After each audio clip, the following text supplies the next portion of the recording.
혹시 알고 계셨나요? 우리나라에서도 평균 6분마다 한 분의 어르신이 뇌졸중을 겪고 있다는 사실을요.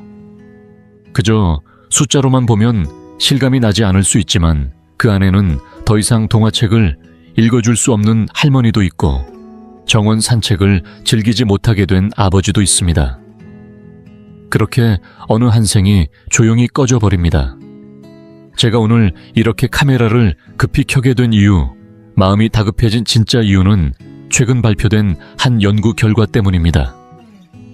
그 연구에서는 많은 뇌졸중이 흔히 처방되는 4가지 약물과 연관되어 있다는 충격적인 내용을 담고 있었습니다. 지금 이 순간 집 안 약통에 들어있을 수도 있는 약들이고 분명 좋은 의도로 처방받았을 겁니다. 하지만 그 안에 감춰진 위험성이 이제야 조금씩 드러나고 있는 겁니다. 만약 당신이 예순을 넘긴 분이시거나 부모님을 돌보고 계신다면 이 이야기를 끝까지 들어주셨으면 합니다. 지금부터 전할 내용이 한 사람의 생명을 지킬 수도 있는 이야기이기 때문입니다.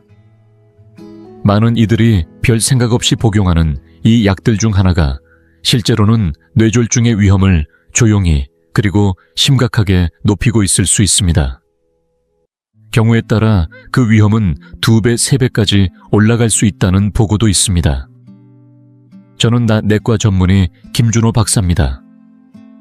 지난 20년 넘는 시간 동안 노년의 건강과 회복을 연구해왔고 어떤 정보가 어떤 순간에 전달되느냐에 따라 삶의 방향이 완전히 달라질 수 있다는 걸 수없이 목격했습니다. 오늘 말씀드릴 내용은 이론이 아닙니다. 실제 연구 결과와 검증된 자료에 기반한 이야기이며 안타깝게도 아직 많은 의료 현장에서 제대로 반영되지 않고 있는 사실들입니다. 이제부터 여러분께 고령자의 뇌를 조용히 위협하는 4가지 약물의 정체를 하나씩 밝히겠습니다. 그리고 무엇보다 중요한 건 지금이라도 의사와 상의해 볼 수 있는 안전한 대안들이 있다는 사실입니다. 마지막 약물은 저조차도 말문이 막힐 정도로 충격적이었습니다. 함께 끝까지 보시죠. 오늘 이 지식은 단순한 정보가 아닙니다. 당신과 가족을 지키는 매우 실질적인 방패가 될 수 있습니다.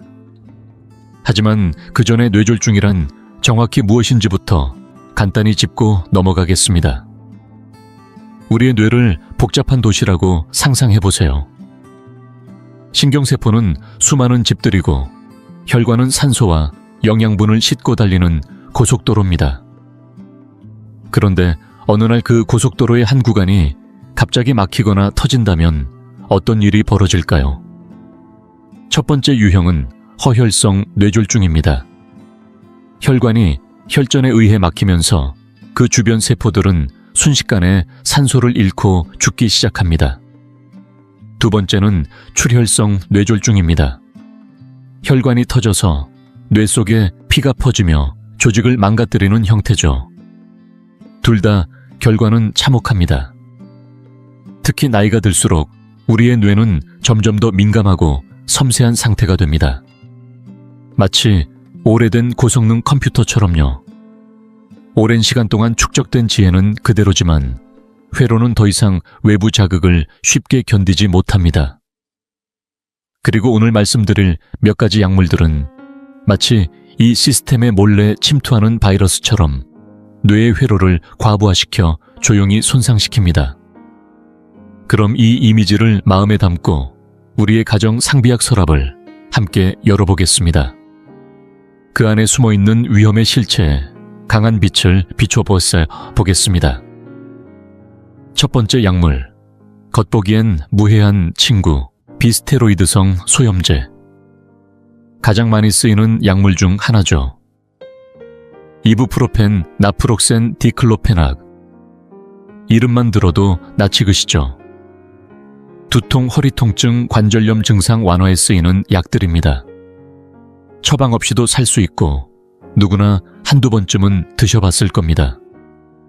하지만 바로 그 익숙함이 방심을 부릅니다. 젊고 심장이 튼튼한 사람에게는 큰 문제가 없을 수도 있습니다. 하지만 60세 이상, 특히 매일 복용하는 분들에게는 이야기가 달라집니다. 도움이 되기보다는 몸 안 깊은 곳에서 조용히 적으로 변합니다. 왜 이렇게 흔한 약이 위험할까요? 답은 간단하지 않습니다. 세 가지 작용이 동시에 발생하면서 마치 완벽한 폭풍을 만들어내기 때문입니다. 첫 번째는 혈압 상승입니다. 혈관을 호수로 생각해보세요. 소염제는 체내 염분과 수분을 붙잡아두면서 혈액의 양을 늘립니다. 한편으로는 혈관을 더 단단하고 좁게 만들죠. 결과적으로 좁고 뻣뻣한 관을 많은 혈액이 밀고 나가야 하니 압력이 폭발적으로 올라갑니다. 이러한 고혈압은 뇌졸중의 가장 큰 원인입니다. 매일매일 수도관에 무리를 준다면 언젠가는 어딘가에서 터집니다. 두 번째는 신장과 혈소판의 문제입니다. 신장은 우리 몸의 정수기 같은 존재인데 소염제는 특히 나이든 신장을 손상시킬 수 있습니다. 손상된 신장은 혈압을 더 악화시키고 혈소판의 기능까지 교란시켜 필요 없는 곳에 혈전이 생기게 만듭니다. 바로 뇌혈관 안에 말이죠. 세 번째는 동맥경화의 촉진입니다. 장기 복용 시 소염제는 혈관 내벽에 만성 염증을 일으킵니다.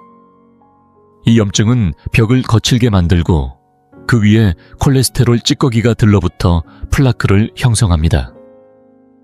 어느 날 이 찌꺼기의 조각 하나가 떨어져 나와 뇌혈관을 막아버리면 그 순간 참사가 시작됩니다. 경기도 수원에 사는 박정수 어르신 68세. 정원 가꾸기를 좋아했지만 무릎 관절염 때문에 늘 통증에 시달렸습니다. 그의 선택은 디클로페낙 하루 2알. 매일같이 이 약만이 내 통증을 가라앉혀줘. 그렇게 말씀하셨죠. 고혈압이 조금 있었지만 대수롭지 않게 여겼습니다. 하지만 그 약 한 알 한 알이 몸속에 기름을 붓는 불씨가 된다는 건 몰랐습니다. 어느 날 아침 장미에 물을 주던 도중 갑자기 어지럼증이 밀려왔고 물 호스를 떨어뜨렸습니다. 팔이 올라가지 않았습니다. 그 순간 뇌졸중이 시작된 겁니다.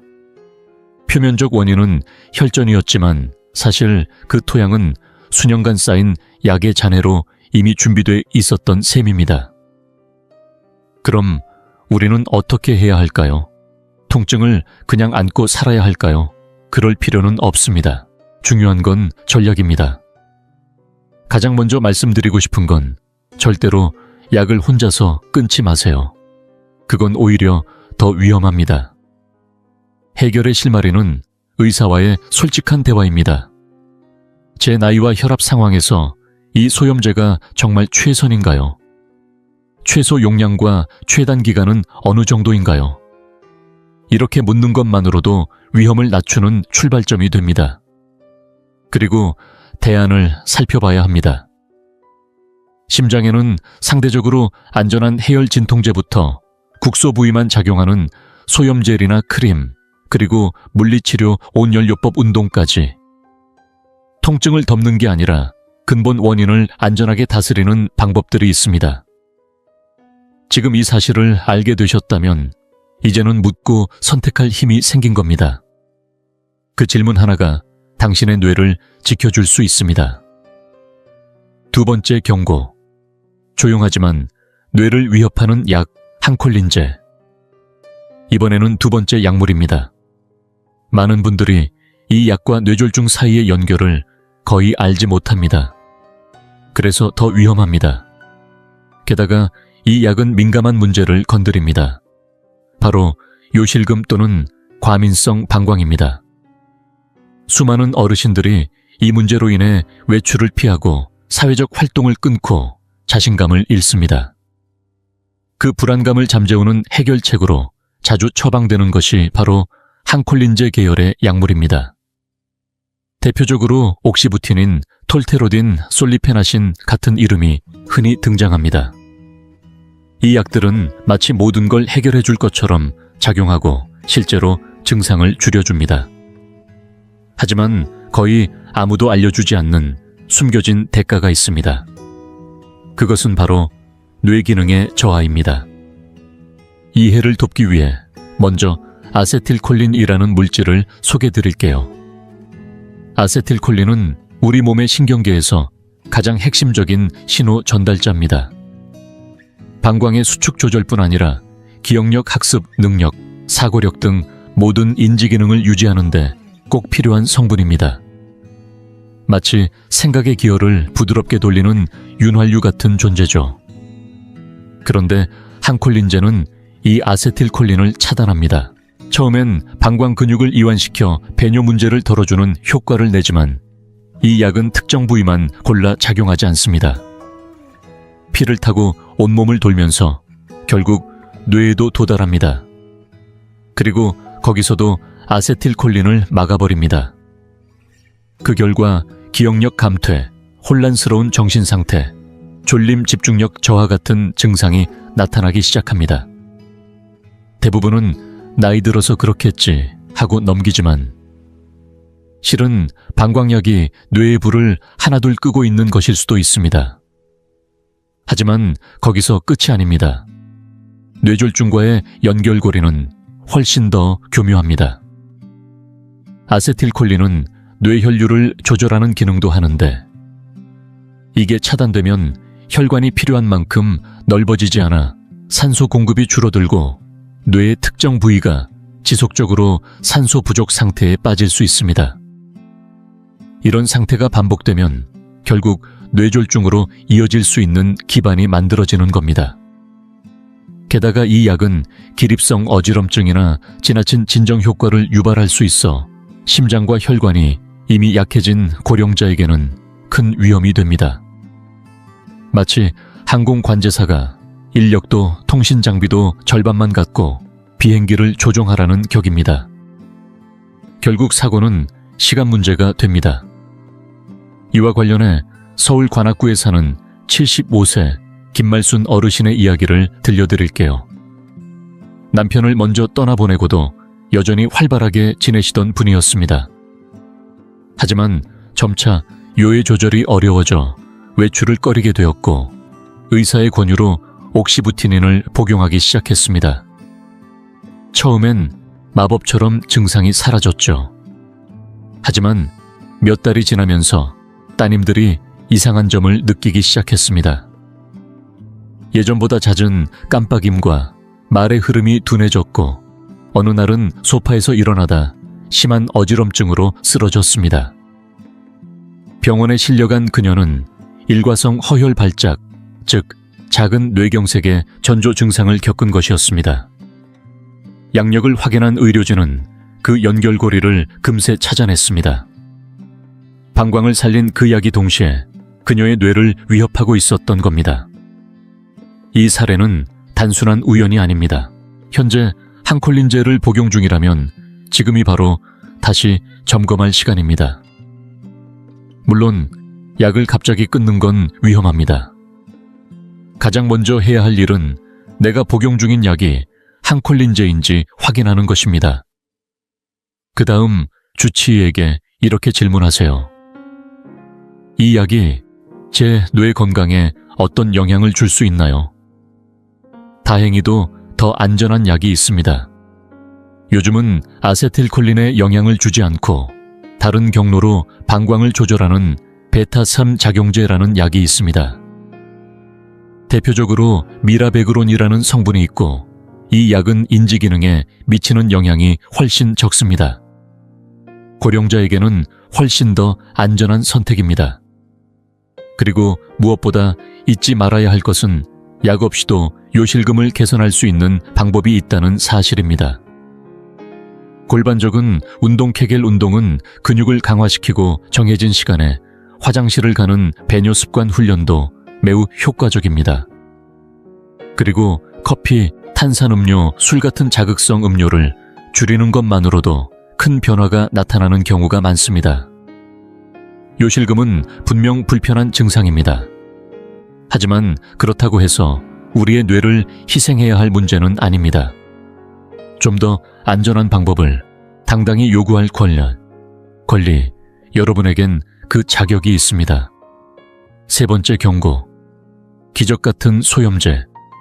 그러나 그 이면엔 뇌졸중의 그림자. 이번에 살펴볼 세 번째 약물은 많은 사람들에게 생명을 되찾아준 약으로 불립니다. 천식발작 알레르기 쇼크. 자가 면역 질환이 있을 때 몇 시간 만에 붓기와 통증을 진정시켜주는 전신용 스테로이드, 대표적으로 프레드니솔론이나 덱사메타손입니다. 효과는 정말 강력합니다. 숨을 못 쉬던 사람도 다시 숨을 쉬게 만들고 온몸의 염증이 진정되며 삶의 질이 급격히 회복됩니다. 그래서 많은 분들이 이 약을 절대적인 구원자처럼 여기기도 하죠. 하지만 이 강력함 뒤엔 반드시 따르는 대가가 있습니다. 특히 장기간 복용할 경우 이 약은 단순한 치료제가 아니라 전신 시스템을 무너뜨리는 도화선이 될 수 있습니다. 표현이 과하게 들릴 수 있지만 몸과의 거래라고 생각하시면 됩니다. 즉각적인 편안함과 안정을 얻는 대신 뇌졸중의 위험까지 함께 떠안게 되는 것이죠. 왜일까요? 이 약은 단 하나의 문제만 건드리지 않습니다. 세 갈래 공격으로 우리의 몸을 동시에 압박합니다. 저는 이것을 스테로이드의 3중 위협이라 부릅니다. 첫 번째 위협은 고혈압입니다. 스테로이드는 체내 염분과 수분을 붙잡아 혈액량을 늘리고 동시에 칼륨을 배출시킵니다. 그 결과 심장은 늘어난 피를 더 세게, 더 자주 펌프질하게 되고 혈관은 큰 압력에 시달리게 되죠. 비스테로이드 소염제와 유사하지만 훨씬 더 강력하고 넓은 범위에 영향을 줍니다. 두 번째는 혈당 상승입니다. 스테로이드는 인슐린의 작용을 방해해 혈당을 높이고 심한 경우 스테로이드성 당뇨병을 유발할 수도 있습니다. 고혈당은 혈관의 내벽을 상하게 하고 매일같이 설탕에 담근 혈관처럼 혈관을 끈적이고 취약하게 만듭니다. 세 번째는 치명적인 조합입니다. 이 약은 나쁜 콜레스테롤, LDL을 증가시키고 혈액을 더 끈적이고 뻑뻑하게 만들어 언제든지 혈전이 생겨 뇌혈관을 막아버릴 수 있는 조건을 갖추게 됩니다. 즉, 이미 약해진 혈관, 플러스 끈끈해진 혈액, 플러스 높은 압력. 이 세 가지가 겹치는 순간 재앙이 시작됩니다. 실제로 서울 강서구에 거주하는 72세 윤병호 어르신은 수년째 만성 폐쇄성 폐질환을 앓고 있었습니다. 증상이 심해질 때마다 프레드니솔론으로 위기를 넘겼고 그 덕분에 몇 번이나 생명을 건지셨죠. 하지만 매번 응급처치로만 쓰였을 뿐 이 약을 줄이거나 끊기 위한 계획은 아무도 세우지 않았습니다. 시간이 지나며 윤 어르신은 고혈압이 생겼고 혈당도 항상 경계선에 걸쳐 있었으며 콜레스테롤 수치도 계속 높았습니다. 모두가 폐만 바라보는 동안 뇌혈관은 조용히 무너지고 있었습니다. 그러던 어느 날 독서를 하던 중 문장이 갑자기 흐려지고 얼굴 한쪽이 뻣뻣해지더니 말을 더듬기 시작했습니다. 뇌졸중이었습니다. 직접적인 원인은 여러 가지가 있었겠지만 스테로이드를 계속 사용해온 것이 마지막 가속 페달이 된 건 분명했습니다. 그렇다면 질문이 생깁니다. 이 약을 아예 쓰지 말아야 하나요? 답은 아닙니다. 이 약은 여전히 필요한 순간이 분명히 존재합니다. 하지만 그 사용은 반드시 신중하고 철저한 계획 아래 이루어져야 합니다. 주치의와의 대화는 이렇게 시작되어야 합니다. 지금 복용 중인 스테로이드를 가장 낮은 용량, 가장 짧은 기간으로 줄일 수 있는 방법이 있을까요? 대체 약물이나 병행요법은 없을까요? 예를 들어 천식이나 폐질환의 경우에는 흡입형 스테로이드로 교체하는 것만으로도 전신 부작용을 크게 줄일 수 있습니다. 류마티즘성 질환이 있다면 다른 종류의 면역 조절 약물로 스테로이드를 줄일 수 있는지 검토해야 합니다. 만약 불가피하게 이 약을 계속 써야 한다면 그에 따른 예방 전략은 반드시 필요합니다. 그건 단순히 약을 먹는 게 아니라 혈압, 혈당, 콜레스테롤을 정기적으로 체크하고 염분과 당분을 줄인 식단, 매일의 가벼운 운동과 함께 뇌를 보호하는 루틴 전체를 병행해야 한다는 뜻입니다. 스테로이드는 혼자 쓰이는 약이 아닙니다.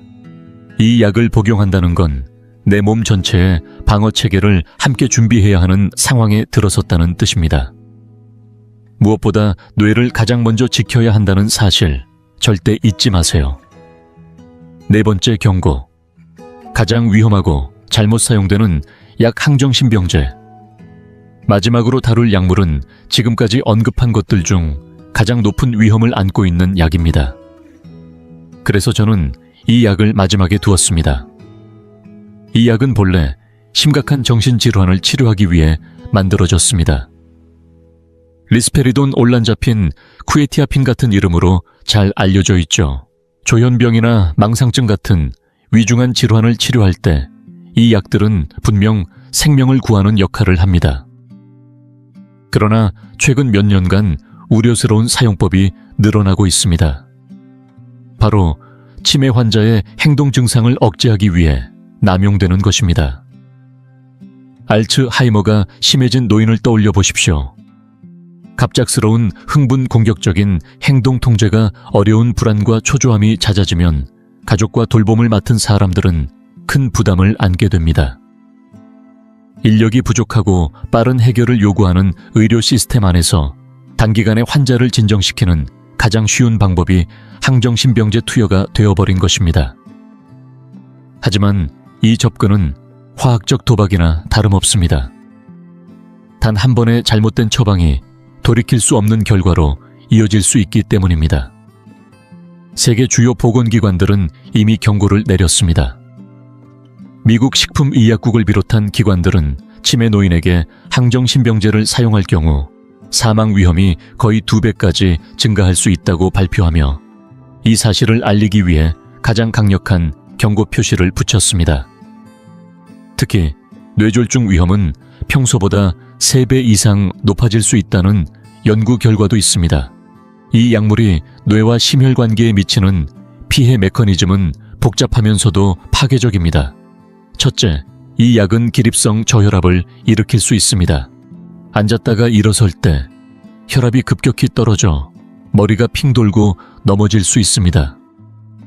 노인에게 이런 낙상은 단순한 사고가 아닙니다. 엉덩이 골절 한 번으로 삶의 독립성이 무너질 수 있습니다. 더 큰 문제는 혈압이 급격히 떨어지는 순간 뇌로 가는 혈류가 끊기면서 짧지만 치명적인 산소 부족이 발생한다는 점입니다. 이러한 상황이 반복되면 결국 뇌졸중의 씨앗이 심어집니다. 둘째, 항정신병제는 심장 박동의 불규칙성을 악화시킬 수 있습니다.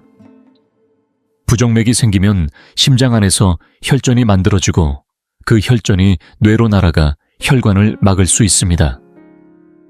게다가 이 약은 체중 증가, 혈당 상승, 콜레스테롤 증가를 빠른 속도로 일으키며 몇 달 만에 당뇨병성 대사증후군을 유발하기도 합니다. 혈관이 약해진 노인에게는 정말 치명적인 조합입니다.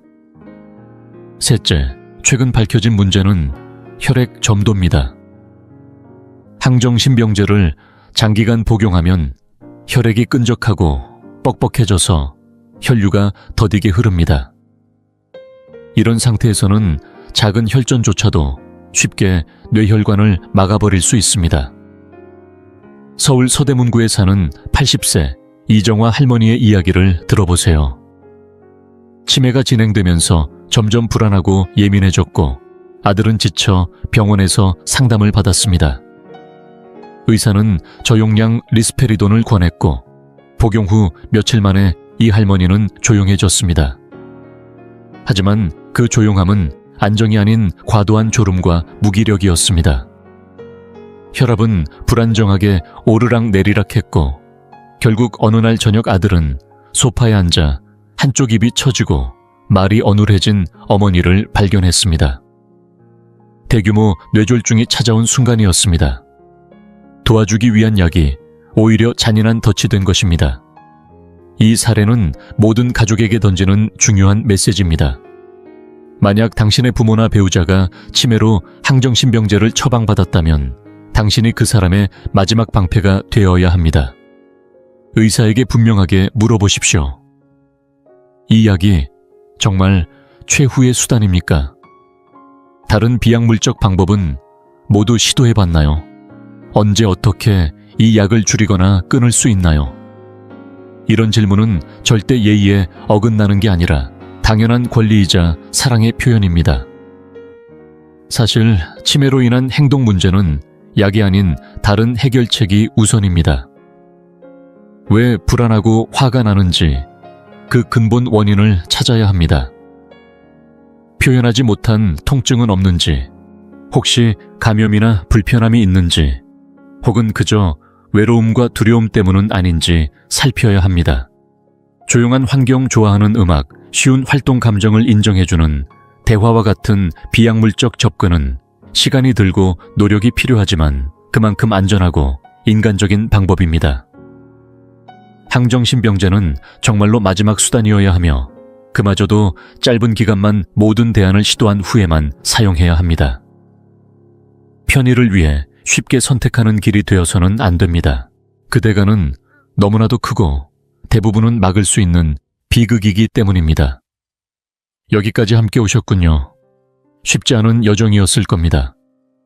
우리는 오늘 집안 구석구석에 아무렇지 않게 놓여있던 약통을 열어보았습니다. 그리고 그 안에 숨어있던 4가지 조용한 위험을 하나하나 밝혀냈습니다.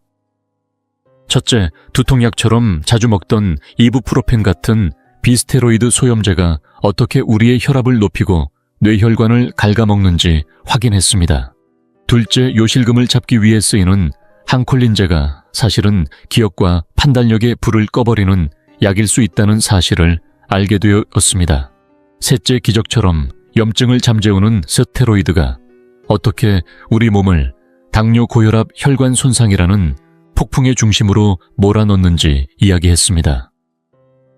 그리고 넷째, 치매 환자를 잠시 조용하게 만들기 위해 사용되는 항정신병제가 실제로는 그분들의 생명을 위험에 빠뜨릴 수 있다는 가장 무거운 진실까지 마주했습니다. 하지만 오늘 이 영상을 만든 이유는 두려움을 주기 위함이 아닙니다. 그 반대입니다. 우리는 너무 오랫동안 우리 건강을 의료 시스템에 수동적으로 맡겨왔습니다. 바쁘다는 이유로, 믿는다는 이유로 내 몸의 주인이면서도 내 약에 대해 한 번도 제대로 물어보지 않았던 것. 그게 오늘 우리가 바꾸고 싶은 현실입니다. 당신은 단순한 환자가 아닙니다.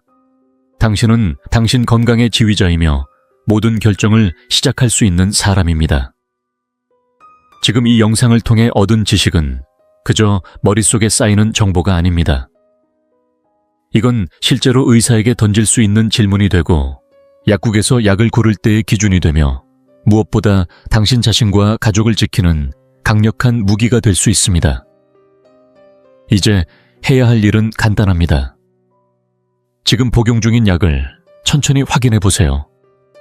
오늘 언급된 4가지 계열의 약물이 있는지 살펴보고 혼자 결정하지 마시고 담당 의사와 상의해 보세요. 그때 필요한 건 불안이 아니라 명확한 질문과 당신의 의지입니다. 이 약이 지금 내 몸에 가장 적절한가요? 더 안전한 대안은 없을까요? 이 단순한 물음이 당신의 뇌와 생명을 바꿀 수 있습니다. 마지막으로 한 가지 작은 부탁을 드립니다. 이 영상이 당신에게 조금이라도 도움이 되었다면 혼자만 알고 계시지 마세요. 어머니를 돌보고 있는 형제에게, 같은 고민을 나누는 친구에게 당신의 손끝으로 이 메시지가 전해질 수 있습니다. 단 한 번의 공유가 한 통의 응급전화, 한 병실의 침상, 하나의 가족의 상처를 막아낼 수도 있습니다. 그리고 댓글로도 나눠주세요. 당신은 어떤 약을 복용하고 계신가요? 혹시 영상 속 내용과 비슷한 경험이 있으셨나요? 그 이야기들이 모여서 누구보다 절실한 이들에게 진짜 힘이 됩니다. 우리는 함께 연결되어 있고 함께 배워나갈 수 있습니다. 소중한 시간을 내어 끝까지 함께 해주셔서 진심으로 감사합니다. 당신의 뇌는 단 하나뿐입니다. 부디 아껴주세요. 다음 이야기에서 다시 뵙겠습니다. 믿기지 않으시겠지만 마트 구석에 조용히 놓여있는 그 평범한 정어리 통조림 하나가 심장 전문의들 사이에선 혈관 청소부로 불리고 영양학자들 눈엔 스스로 걸어다니는 슈퍼 건강식으로 여겨진다는 사실 알고 계셨나요?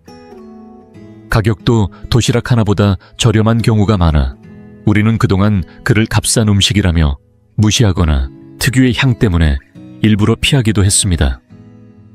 그런데 왜 진짜 건강을 아는 사람들은 몰래 이걸 챙겨 먹고 있었을까요? 우리가 놓치고 있던 이 놀라운 비밀, 오늘 그 진실을 함께 들여다보겠습니다. 그리고 본격적으로 시작하기 전에 당신에 대해 조금 더 알고 싶습니다. 지금 이 영상을 보고 계신 당신은 몇 살이신가요? 그리고 어느 지역에서 시청 중이신가요? 댓글로 남겨주세요. 당신의 이야기를 읽는 것은 저에게 큰 기쁨이 될 것입니다. 당신이 나누어 주시는 삶의 경험 하나하나가 우리의 이 공간을 더욱 따뜻하고 가까운 곳으로 만들어줄 거라고 믿습니다. 그럼 이제 함께 시작해 볼까요? 이제 정어리에 대한 오해부터 풀어보겠습니다. 아마 지금 이 영상을 보고 계신 많은 분들, 특히 어머니 세대나 할머님 세대라면 정어리 통조림이라는 말만 들어도 머릿속에 몇 가지 장면이 떠오르실 겁니다. 첫째, 바로 그 특유의 비린내입니다. 많은 분들이 그 냄새가 너무 강하다고 느끼세요. 심지어 약간은 불쾌하게 여겨질 정도라서 먹기는커녕 뚜껑만 열어도 얼굴을 찌푸리게 되죠. 둘째, 통조림은 몸에 좋지 않다는 인식입니다. 대부분은 몸에 좋은 건 신선한 게 최고지라고 생각합니다. 가공된 통조림은 영양이 다 빠져나갔을 거고 방부제가 한가득 들어있을 거라고 여기시죠. 셋째, 값이 싸서 체면이 안 선다는 편견입니다. 가족이나 손님이 집에 왔을 때 제철 생선찜을 내놓으면 다들 센스 있네 라고 하겠지만 정어리 통조림을 꺼내면 이 집 형편이 많이 어렵나 하는 눈초리를 받을까 걱정됩니다. 괜히 창피할 것 같고 초라하게 느껴지기도 하죠. 이런 생각들이 오랜 시간 우리의 머릿속에 굳게 자리 잡고 있어서 정어리라는 착한 생선은 말 그대로 누명을 쓰고 살아온 겁니다. 마치 시대의 오해 속에 갇혀 제대로 평가받지 못한 억울한 존재처럼 말이죠. 제가 직접 들은 진짜 이야기 하나를 말씀드릴게요. 서울 은평구에 사는 제 이웃 정명호 어르신, 올해 70을 바라보는 연세입니다. 건강에 관심이 정말 많으신 분이라 집안에는 영양제 병이 산처럼 쌓여 있습니다. 미국에서 들여온 심헤어, 오일, 호주산, 해양 오메가 기름 병마다 외국 글자가 가득 쓰여 있고 한 달에 건강 보조식품에만 몇십만 원은 기본으로 쓰세요. 그런데 정 어르신의 아내 김순자 여사님은 조금 다릅니다. 알뜰하고 살림을 아끼는 분이죠. 어느 날 동네에서 정어리 통조림이 몸에 참 좋다는 얘기를 듣고 마트에서 몇 통을 사오셨어요. 한 통 가격이 도시락 하나 값도 안 됐죠. 몸에 좋다니 남편에게 먹여야겠다고 생각하신 거예요. 그런데 이걸 본 정 어르신의 얼굴이 딱 굳어지더랍니다. 이게 뭐야? 이렇게 비린냄새 나는 걸 왜 사왔어? 이런 건 형편 어려운 사람들이나 먹는 거지. 영양이 있을 리가 없잖아. 당장 치워. 나는 내 고급 오일 먹을 테니까. 그 말에 김 여사님은 아무 말도 못하고 결국 혼자 조용히 그 정어리를 드셨대요. 그러고 나서 반년쯤 지났을까요? 부부가 함께 건강검진을 받으러 갔습니다. 검사 결과가 나왔는데 정 어르신은 중성지방 수치가 여전히 높았고 혈관도 조금씩 막히기 시작한 조짐이 보인다고 하더군요. 반면에 김 여사님의 수치는 놀라울 정도로 좋았습니다. 혈압, 혈당, 혈관 탄력 모두 합격이었죠. 담당 의사가 놀라서 물었답니다. 평소에 특별히 뭐 드시는 게 있으세요? 김 여사님은 쑥스러워하며 이렇게 말씀하셨답니다. 그냥 집에서 사다 먹은 정어리 통조림이 전부예요. 다른 건 없어요. 그 얘기를 들은 의사가 정 어르신에게 단호하게 말했답니다. 정 선생님, 아내분이 드신 게 훨씬 더 현명한 선택이었습니다. 비싼 건강기능식품은 특정 성분 하나에 집중되어 있지만 정어리는 그 자체가 완전한 영양의 조화입니다. 몸 전체를 돌보는 자연의 방어막과도 같죠. 그 말을 듣고 정 어르신은 할 말을 잃었습니다. 그날 이후 그분은 정어리 통조림을 더는 우습게 보지 않게 되셨습니다. 이 이야기가 우리에게 알려주는 게 무엇일까요? 이제는 정어리에 씌워진 오해의 껍질을 벗겨줄 때입니다. 오늘 저는 여러분과 함께 정어리에 대한 3가지 큰 착각을 하나하나 풀어보려 합니다. 먼저 많은 분들이 정어리는 냄새부터가 싫다고 하세요. 비린내가 너무 강해서 식탁에 올리기도 꺼려진다는 말 자주 듣습니다. 그런데 여러분, 그 냄새는 단순한 비린내가 아닙니다. 바다에서 건너온 생명의 기운이자 몸에 꼭 필요한 불포화 지방산, 그 중에서도 최고급 오메가 지방산이 풍부하다는 강력한 증거입니다. 오히려 냄새가 은은하고 없는 생선일수록 오메가 함량은 낮을 수 있다는 사실 알고 계셨나요? 우리는 진주를 돌멩이라 여겼고 황금을 진흙으로 착각해왔습니다. 그렇게 귀한 생선을 냄새 하나로 외면해온 겁니다. 생각해보면 참 안타까운 일이죠. 두 번째 오해는 통조림은 영양이 없다는 고정관념입니다. 정어리 통조림을 가공식품이라며 무시하는 분들도 많습니다. 하지만 요즘 통조림 기술은 상상 이상으로 발전했습니다. 고온과 고압을 단시간에 적용해 살균하는 방식으로 방부제 없이도 오랜 보존이 가능하죠. 그보다 더 놀라운 건 이 과정이 집에서 우리가 직접 생선을 조리할 때는 절대 따라할 수 없는 놀라운 결과를 만들어낸다는 겁니다. 통조림 안의 정어리는 뼈까지 푹 익어서 입에 넣으면 스르르 녹을 정도로 부드럽습니다. 그 뼈 속에는 칼슘이 가득 들어있고 고온 고압 덕분에 그 칼슘이 고스란히 살과 국물 속으로 녹아듭니다. 결국 한 입 먹을 때마다 살과 뼈 국물까지 모두 영양으로 꽉 찬 귀한 한 수를 먹는 셈입니다. 세 번째 편견은 가격이 저렴하다는 이유로 품격이 없다는 생각입니다. 하지만 이건 정말 크나큰 착각입니다.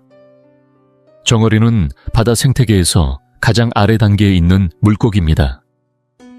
플랑크톤만을 먹고 자라기 때문에 몸속에 중금속이 거의 축적되지 않고 아주 깨끗합니다. 또한 성장 속도가 빠르고 번식력도 강해서 자연이 우리에게 넉넉히 베풀어주는 선물 같은 존재입니다. 이렇게 뛰어난 영양을 지닌 정어리를 우리는 너무도 저렴한 가격으로 누릴 수 있는 거죠. 이게 바로 복이지 어찌 창피할 이유가 되겠습니까?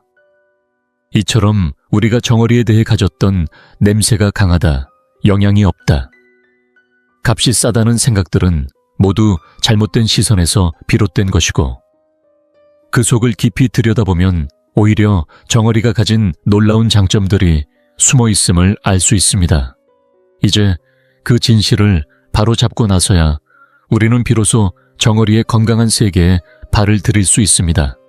지금 이 영상을 계속 시청하고 계시고 저희가 나눈 이야기들이 정말 유익하다고 느껴지신다면 댓글에 숫자 3번을 남겨주세요. 그 한 글자가 당신께서 여전히 저희와 함께하고 계시다는 따뜻한 신호가 되어 큰 힘이 됩니다. 아직 채널을 구독하지 않으셨다면 지금 구독 버튼을 누르시고 알림 설정도 함께 해주세요. 앞으로 올라올 소중한 영상들을 놓치지 않으실 수 있습니다. 당신의 응원은 저희에게 큰 힘이 됩니다. 당신 덕분에 저희는 정보를 전하고 마음을 나누며 조금이나마 희망의 빛을 전할 수 있는 영상을 계속 만들 수 있습니다. 앞으로도 저희와 함께 걸어가 주세요. 감사합니다. 자, 이제 정어리에 대한 오해를 하나씩 풀었으니 이제는 오늘 이야기의 핵심이자 많은 분들의 생각을 완전히 뒤집을 중요한 내용을 말씀드려야 할 차례입니다. 시중에 나와 있는 고급 생선오일 제품들, 알약 하나에 몇천 원, 한 병에 몇만 원씩 합니다. 광고는 하루가 멀다 하고 쏟아지고 마치 그걸 먹지 않으면 뒤처지는 듯한 분위기를 만듭니다. 하지만 여러분, 정어리 통조림 한 캔의 가격은 고작 밥 한 끼 값도 안 됩니다. 그런데 그 효과, 과연 비교가 안 되는 걸까요? 오늘 저는 분명히 말씀드릴 수 있습니다. 심장을 보호하고 혈관을 깨끗이 유지하는 데 있어 그 작고 소박한 정어리 통조림 하나가 값비싼 보조제보다 훨씬 더 강력한 힘을 발휘할 수 있다는 것. 왜 이렇게 자신 있게 말씀드릴 수 있느냐고요. 비유 하나 들어볼게요. 우리 몸의 혈관은 마치 집안의 물배관과 같습니다. 세월이 지나면 안쪽에 녹이 슬고 기름때가 끼듯이 우리 혈관에도 나쁜 지방과 찌꺼기들이 달라붙습니다. 이게 바로 고지혈증, 혈전 나쁜 콜레스테롤이죠. 물이 통하지 않으면 수도도 고장나고 피가 통하지 않으면 심장과 뇌에 치명적인 문제가 생깁니다. 일반적인 보조제에서 강조하는 건 오메가 지방산입니다. 이 성분은 혈관을 청소해주는 역할을 하죠. 하지만 그건 마치 혼자 일하는 청소부 한 명에 불과합니다. 그런데 정어리 한 마리는 어떤가요? 이건 단순한 청소부가 아니라 역할이 분명히 나뉘고 협력까지 잘 되는 건강 특공대입니다. 먼저 가장 앞장서는 건 오메가 지방산. 정어리는 이 성분을 풍부하게 품고 있어서 혈관 청소를 확실하게 해줍니다. 그리고 두 번째 정어리에는 심장 윤활유라 불리는 중요한 물질이 들어있습니다. 이건 하루에 10만 번 넘게 뛰는 심장이 지치지 않게 도와주는 핵심 연료입니다. 심장세포가 튼튼하게 에너지를 만들 수 있도록 도와주죠. 세 번째는 혈관의 녹방지 코팅제 역할을 하는 항산화 미네랄입니다. 자유로운 활성산소로부터 혈관을 보호해서 나이 들어도 탄력 있고 깨끗한 혈관을 유지하게 해줍니다. 그리고 마지막으로 빠질 수 없는 건 신경계의 안정제라 불리는 영양소. 심장 박동의 리듬을 일정하게 유지하게 해주고 심혈관계의 신경을 튼튼하게 만들어줍니다. 한마디로 생선 오일 하나는 청소부 한 명이지만 정어리 한 마리는 청소부, 심장 엔진 기술자, 혈관 코팅 전문가, 그리고 전기 배선 공사까지 가능한 기술자 팀이 함께 움직이는 건강 정예 부대입니다. 이들이 함께 작동하면 그 효과는 단순한 더하기가 아니라 곱하기 아니 배 이상의 차이가 나는 겁니다. 하지만 시중의 건강식품 회사들은 작은 알약 하나를 포장하기 위해 수억 원을 들여 광고를 합니다. 단가 몇백 원짜리 제품을 수십 배 비싸게 파는 거죠. 그리고 절대 말하지 않습니다. 자연이 우리에게 이미 완벽한 해답을 주었다는 사실을요. 실제로 일본의 한 혈관 건강 연구소에서는 10년 넘게 추적 관찰한 대규모 연구를 발표했습니다. 결과는 의료계 전체가 놀랄 만큼 충격적이었습니다. 일주일에 3회 정어리 같은 작은 바다 생선을 꾸준히 먹은 사람들은 보조제만 먹은 사람들에 비해 심근경색이나 뇌졸중 위험이 무려 3%나 낮게 나타났습니다. 이건 단순한 숫자가 아닙니다. 수많은 가정의 행복, 수많은 부모님들의 노년 건강이 걸려있는 차이입니다. 그러니 이제부터는 광고의 화려한 말들에 속지 마세요. 정어리를 먹는다는 건 단지 생선을 먹는 게 아니라 내 심장을 지켜주는 가장 든든한 보호막을 선택하는 것입니다. 그리고 동시에 과장이 아닌 진짜 건강을 찾는 가장 현명한 선택이기도 합니다. 심장을 잘 돌보았다면 이제는 우리 몸에서 또 하나 중요한 부분, 바로 이 오래 써온 뼈대를 살펴봐야 할 차례입니다. 나이가 들수록 가장 두려운 일이 뭐냐고 물으면 많은 분들이 이렇게 말씀하십니다. 넘어지는 게 무섭고 뼈 부러지는 게 더 무섭다. 몇 걸음만 걸어도 무릎이 시큰하고 계단을 오르내리는 것도 힘들고 기침 한 번이나 허리 한 번 숙였다. 일어날 때 순간적으로 허리가 삐끗하는 느낌. 이런 건 다 우리 뼈가 보내는 위험 신호입니다. 그래서 많은 분들이 칼슘을 보충해야겠다고 생각하셔서 억지로 우유를 꾸역꾸역 마시곤 하시죠. 그런데 어떤 분들은 우유만 마시면 배가 더부룩하고 속이 부글부글 끓기도 합니다. 이건 아시아인에게 특히 많은 유당분의 효소 부족 현상 때문입니다. 그래서 우유가 몸에 맞지 않는 경우가 참 많죠. 그래서 어떤 분들은 약국에서 칼슘제를 잔뜩 사서 챙겨 드십니다. 하지만 병원에서 골밀도 검사를 해보면 기대했던 만큼 수치가 안 나왔다는 이야기를 듣곤 하시죠. 그 이유가 뭘까요? 답은 아주 간단합니다. 바로 흡수입니다. 칼슘을 먹는다고 다 내 것이 되는 게 아니라 내 몸이 흡수할 수 있어야 하고 그 칼슘이 뼛속까지 도달해야 진짜 효과가 있는 겁니다. 이걸 집 짓는 걸로 비유해보자면 칼슘은 벽돌입니다. 아무리 많은 벽돌을 쌓아놔도 지휘할 수 있는 현장 감독이 없으면 그건 그냥 쌓여있는 돌덩어리에 불과하죠. 그럼 우리 몸에서 그 감독 역할을 하는 건 뭘까요? 바로 비타민 D입니다. 비타민 D는 우리가 먹은 칼슘이 장에서 제대로 흡수되도록 도와주고 흡수된 칼슘이 뼈로 정확히 운반되도록 이끌어주는 안내자입니다. 이게 없으면 먹은 칼슘은 대부분 그냥 돌고 돌다 몸 밖으로 나가버리는 겁니다.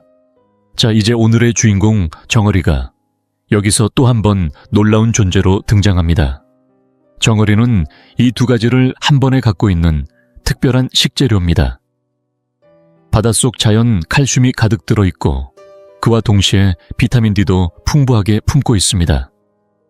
그 칼슘은 어디에 들어있을까요? 바로 그 통조림 속 부드럽게 이거 뼈째로 먹을 수 있는 그 살과 국물 속에 고스란히 녹아들어 있습니다.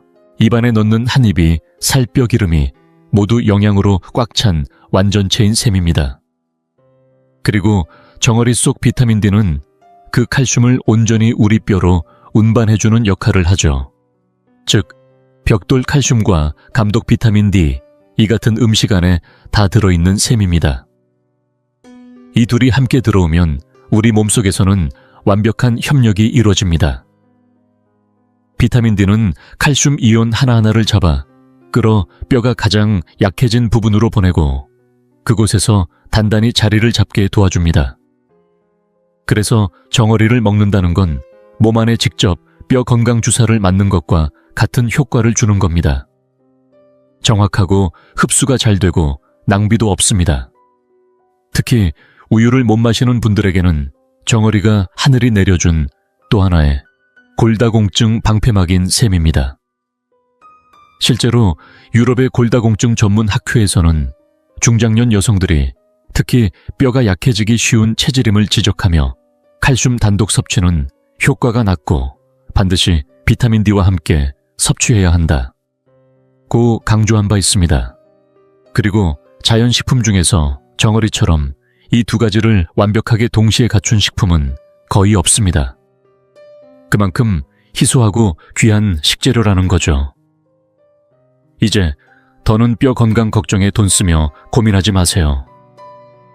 흡수될지 모를 알약들에 의존하지 마시고 작고 소박한 정어리 한 캔을 식단에 올려보세요. 그 안에는 뼈를 단단하게, 몸을 곧게, 걸음을 다시 힘차게 만들어줄 힘이 들어있습니다. 팔름살, 과검살에도 계단을 오르고 시장을 걸어다니는 당신을 상상하며 오늘 저녁부터 실천해보는 건 어떨까요?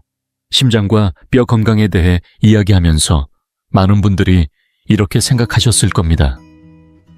이제 다 끝난 거 아니야. 하지만 아닙니다. 우리가 오늘 알아볼 주인공 바로 이 작은 통조림 속 생선 정체를 다 드러내기엔 아직 멀었습니다. 여러분이 상상조차 못했던 또 다른 강력한 능력이 바로 지금부터 시작됩니다. 특히 혈당 조절에 어려움을 겪고 있는 분들이라면 지금부터의 이야기가 희망의 문을 열어줄지도 모릅니다. 의학계와 영양학계에서 최근 속속 발표된 여러 연구들을 통해 밝혀진 놀라운 사실 하나. 바로 이 자그마한 정어리 한 마리가 당뇨병과의 싸움에서 조용하지만 강력한 역전의 한 수가 되어줄 수 있다는 것입니다. 당뇨병이라는 질병의 핵심은 단 하나, 인슐린입니다. 우리 몸속에서 인슐린은 일종의 열쇠 같은 존재입니다. 우리가 먹은 음식이 소화되어 포도당으로 바뀌고 그것이 혈액 속을 흐르게 될 때 인슐린은 세포의 문을 열어 그 당분을 안으로 들여보내 에너지로 바꿔 쓰게 해주는 역할을 합니다. 그런데 이 열쇠가 망가지거나 아니면 세포의 문이 녹슬어 열리지 않으면 어떻게 될까요? 그렇게 되면 혈액 속에 당분이 점점 쌓이고 결국 혈당 수치는 높아지게 됩니다. 이것이 바로 우리가 두려워하는 제2형 당뇨병의 시작입니다. 그런데 놀랍게도 정어리는 이 인슐린의 작동에 결정적인 도움을 줄 수 있는 두 가지 큰 능력을 갖고 있습니다. 첫 번째는 혈당을 안정적으로 유지해주는 식품이라는 점입니다. 정어리에는 최고급 단백질과 건강한 지방인 오메가3가 풍부하게 들어있습니다. 이 두 성분은 마치 혈당을 잡아주는 견고한 닷처럼 작용합니다. 우리가 밥이나 국수 같은 탄수화물과 함께 정어리를 먹으면 단백질과 지방이 장 속에서 당분의 흡수를 천천히 하도록 도와주기 때문에 식후 혈당이 갑자기 솟구치는 것을 막아주고 오히려 천천히 부드럽게 그리고 안정적으로 혈당이 유지되도록 만들어줍니다. 그리고 더 중요한 두 번째 능력, 바로 인슐린 저항성을 개선해준다는 것입니다. 인슐린 저항성이란 인슐린이라는 열쇠는 충분히 만들어지는데도 세포가 그 열쇠를 알아보지 못해 문이 열리지 않는 상태를 말합니다. 마치 자물쇠가 녹슬어버려 아무리 열쇠를 넣어도 돌아가지 않는 것처럼요. 이 문제야말로 제2형 당뇨병의 가장 뿌리 깊은 원인입니다. 그런데 정어리 속에 들어있는 오메가3와 비타민 D는 마치 이 녹슨 자물쇠에 고급 윤활유를 뿌리는 것과 같습니다. 세포막을 회복시키고 염증을 줄이며 인슐린에 대한 세포의 반응성을 높여줘서 자물쇠가 다시 부드럽게 돌아가게 해주는 거죠. 열쇠가 맞으면 문이 열리고 혈당은 자연스럽게 세포 안으로 들어가 에너지로 쓰이게 됩니다. 혈액 속 당분은 줄어들고 혈당도 안정을 되찾게 되는 겁니다. 이와 관련해 유럽에서 진행된 한 장기 연구가 큰 주목을 받았습니다. 당뇨병 전단계 환자들을 두 그룹으로 나누고 한 그룹은 평소 식단을 유지하게 했으며 다른 한 그룹은 매주 2번 정어리를 식단에 넣게 했습니다. 불과 6개월 후 정어리를 섭취한 그룹의 공복 혈당 수치와 인슐린 민감도가 현저히 개선되었고 당뇨병으로의 진행 속도도 눈에 띄게 늦춰졌다는 결과가 나온 것입니다. 이 연구 결과는 수많은 중장년층에게 아주 큰 의미를 갖습니다. 수십 년 동안 혈당 수치로 고생해오신 분들에게 혹은 약에만 의존해 살아오신 분들에게 정어리는 하나의 새로운 가능성이자 희망이 되어줍니다. 약만으로는 부족했던 삶, 정어리 한 통이 바꿔놓을 수 있습니다. 이것은 단지 한 끼의 반찬이 아니라 건강을 회복하고 삶의 주도권을 되찾을 수 있는 가장 자연스럽고도 근본적인 선택입니다. 이제 여러분도 알게 되었죠. 정어리는 결코 작지 않습니다. 오히려 작지만 강하고 고유하지만 깊은 힘을 가진 음식입니다. 내 몸의 혈당을 다스리는 이 조용한 힘. 오늘부터 우리 식탁 위에 올려놓을 이유가 충분합니다. 심장뼈 혈당까지 이야기했으니 이제 끝났다고 생각하셨나요? 아닙니다. 진짜 놀라운 이야기는 지금부터입니다. 정어리의 진정한 위력. 우리가 인생의 황혼을 어떻게 맞이할 것인가에 대한 결정적인 단서가 이제 막 펼쳐지려 합니다. 나이가 들수록 우리가 가장 두려워하는 것 중 하나, 바로 생각이 흐려지는 것입니다. 혹시 요즘 이런 경험 있으신가요? 분명히 냉장고 앞에 서서 뭘 꺼내려 했는데 문을 연 순간 내가 뭐 하러 왔지? 하고 멈칫한 적. 입에 말은 맴도는데 도무지 이름이 떠오르지 않거나 열쇠나 휴대폰이 어디 있는지 몇 번이나 찾아 헤맨 적. 이런 소소한 깜빡임 예전엔 웃으며 넘겼지만 이제는 불안으로 다가오곤 합니다. 이건 단순한 건망증이 아닐 수도 있습니다. 우리의 뇌가 조용히 구조 요청을 보내고 있는 신호일 수 있습니다. 그리고 무엇보다 무서운 건 언젠가 나 자신이 점점 나를 잊어버릴까봐 두려운 그 마음입니다. 말 한마디에 눈빛이 흔들리고 아이들 얼굴을 보고도 이름이 헷갈릴까봐 가슴이 철렁한 그런 순간들. 하지만 걱정 마세요. 오늘은 그런 불안을 덜어줄 반가운 희망 하나를 전해드리고자 합니다. 바로 정어리가 우리의 뇌를 위한 최고의 연료라는 사실입니다. 우리가 몰랐던 뇌의 진실이 있습니다. 우리의 뇌는 60%가 지방으로 구성된 말 그대로 지방의 바다입니다. 그런데 그 지방의 질이 뇌의 건강을 좌우한다는 사실 알고 계셨나요? 이 중에서도 오메가3, 특히 DHA는 뇌가 가장 좋아하고 가장 절실히 필요로 하는 지방입니다. DHA는 뇌세포를 짓는 가장 중요한 재료로 마치 튼튼한 건물을 지을 때 사용하는 고급 철근처럼 없어선 안 되는 존재입니다. 이 DHA가 충분해야 신경세포 간의 정보가 빠르고 정확하게 전달되며 생각의 속도도 빨라지고 기억력도 또렷해지며 집중력까지 향상됩니다. 쉽게 말하면 낡은 전화선을 광케이블로 바꾸는 것처럼 우리 뇌의 통신 속도가 한 차원 높아지는 겁니다. 그 결과는 일상 속에서 확연히 느낄 수 있습니다.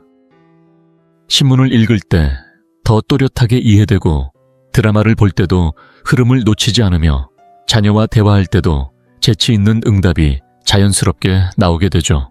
어느 날 갑자기 자녀가 말합니다. 엄마, 요즘 왜 이렇게 생기가 넘쳐요?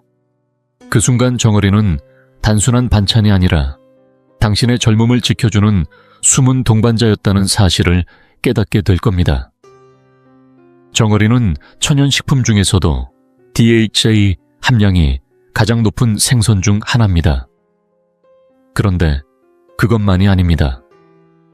앞서 말씀드렸던 뼈 건강의 핵심이었던 비타민 D, 그리고 신경을 지키는 데 중요한 비타민 B3 역시 정어리에 풍부하게 들어있습니다.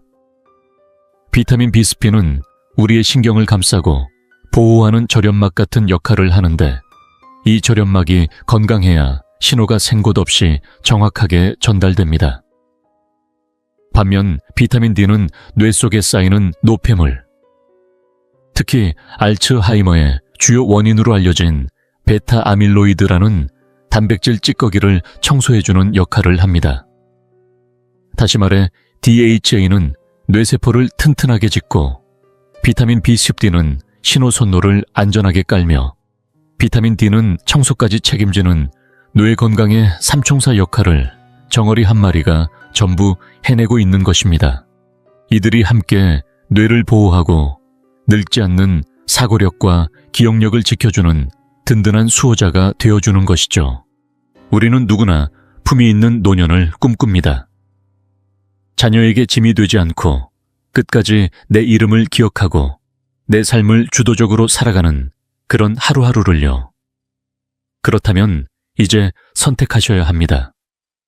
정어리는 더 이상 가난한 식탁의 상징이 아니라 당신의 뇌에 최고의 선물을 안겨줄 수 있는 귀한 식재료입니다. 매일 조금씩 식탁에 올려보세요. 밥 위에, 반찬 옆에, 심지어 국물에 살짝 넣어도 좋습니다. 그 한 입 한 입이 당신의 내일을 더 또렷하게 만들어줄 것입니다. 지금 이 순간부터 단순히 배를 채우는 것이 아닌 생각을 지키는 식사가 시작되는 겁니다. 정어리는 작지만 당신의 두뇌만큼은 젊고 선명하게 밝혀줄 수 있습니다. 지금까지 들으신 정어리의 놀라운 효능들, 혹시 벌써 마트로 달려가고 싶은 마음이 드시진 않았나요? 하지만 잠시만요. 아무 통이나 집었다간 그 모든 기대가 헛수고가 될 수도 있습니다. 진짜 효과를 보려면 어떤 정어리를 고를 것인가, 그리고 어떻게 먹을 것인가, 이 두 가지가 아주 중요합니다. 그래서 오늘은 마트 진열대 앞에서 당황하지 않도록 꼭 기억해야 할 똑똑한 선택과 맛있게 먹는 비법을 하나하나 알려드리겠습니다. 먼저 고를 때는 두 가지만 기억하시면 됩니다. 첫째는 바로 국물을 보는 것. 제품 라벨을 유심히 살펴보세요. 우리가 선택해야 할 건 올리브유에 절인 정어리 또는 생수에 담긴 정어리입니다. 왜냐하면 올리브유는 자체로도 건강한 지방일 뿐 아니라 정어리 속 지용성 비타민을 더 잘 보호해주고 풍미도 깊게 만들어줍니다. 생수에 담긴 제품은 칼로리가 낮고 순한 맛이라 부담 없이 드시기에 좋습니다. 반대로 피해야 할 제품도 있습니다. 바로 토마토 소스나 진한 양념 국물에 절여진 제품입니다. 이런 제품들은 대부분 맛을 내기 위해 다량의 설탕이나 나트륨이 첨가돼 있어 혈압이나 혈당이 걱정되시는 분들께는 오히려 독이 될 수 있습니다. 특히 진한 소스나 불투명한 국물은 나트륨 함량이 높아 부종을 유발할 위험도 있으니 조심하셔야 합니다. 둘째는 원산지를 확인하는 것. 가능하다면 다해서양 인근, 즉 포르투갈, 스페인, 프랑스 등 정어리 전통 어장이 있는 지역에서 온 제품을 선택해보세요. 이런 지역은 어획과 가공 노하우가 오래된 만큼 정어리의 질이 안정적이고 영양도 잘 보존돼 있습니다. 우리나라 마트에서도 해외 직수입 제품들이 점점 늘어나고 있으니 라벨만 잘 살펴보셔도 충분히 좋은 제품을 고를 수 있습니다. 이제 집으로 돌아왔습니다. 그런데 정어리 통조림을 눈앞에 두고 막상 어떻게 먹어야 할지 모르겠다면 걱정 마세요. 여기 입문자부터 숙련자까지 모두 만족할 수 있는 정어리 활용법을 알려드립니다. 먼저 입문자용 간편 레시피. 통조림을 따고 그대로 밥 위에 얹어 드셔보세요. 따끈한 흰쌀밥이나 부드러운 죽 또는 삶은 감자 위에 올려도 좋습니다. 정어리 특유의 고소한 기름과 간이 어우러지면 따로 반찬이 없어도 밥 한 공기는 뚝딱입니다. 혹시 비린내가 걱정되신다면 먹기 전에 레몬즙을 몇 방울 짜 넣거나 생강즙을 아주 약간 뿌려보세요. 고소한 맛은 그대로 살리면서 비린 향은 깔끔하게 잡아줍니다. 조금 더 도전해보고 싶으신가요? 그렇다면 중급 레시피로 가볼까요? 통조림 속 정어리를 꺼내 포크로 잘게 으깬 다음 다진 양파와 다진 깨지피나 미나리를 조금 넣고 여기에 레몬즙과 약간의 들기름 또는 참기름, 마요네즈 한 스푼을 섞어보세요. 이렇게 하면 직접 만든 정어리 샐러드가 완성됩니다. 식빵이나 또띠에 발라 먹으면 부드럽고 담백한 풍미가 일품입니다. 입맛 없는 날에도 쏙쏙 들어가는 맛이에요. 마지막으로 추천드릴 비밀.